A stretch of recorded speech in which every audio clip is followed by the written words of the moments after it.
There's a very important philosophical novel in French literature called Life, a User's Manual, in which all the characters pursue passionately purposes that only they understand. You know? So they have the most complicated, arcane projects, and they make absolute sense to themselves, but only to themselves. So this is very interesting. So it's a kind of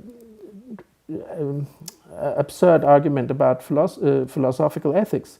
So if philosophical ethics in this Ricoeur version would teach us that we need to understand how to live in a purposeful way and not just be the victims of need or just automatically apply principles. Well, you know, what then about very individual purposes that do not make social sense? This is something of a blind spot that has very much to do with the Christian nature of Ricoeur's philosophy, because it is very important for him to seek the space of fragility through a device that he doesn't name in this way, but I think we can name from the outside as decontextualization.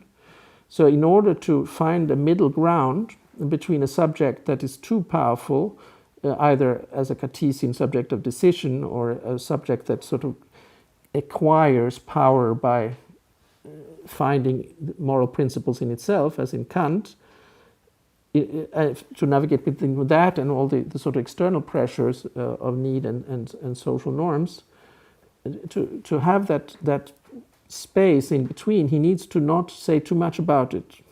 So there is this person, this individual, who is open to the world, who's hesitant, who navigates between the different forces in itself, not unified and nevertheless inventive. And this person, it's himself or herself, is a black box, and we don't know who it is. So in the end, if you ask who is responsible, we don't quite know. So instead of saying who the person is, Ricoeur is very interested in thinking more and more about how the pursuit of meaningful action unfolds. So meaningful action is goal-oriented, so it's teleological, it's movement towards a goal.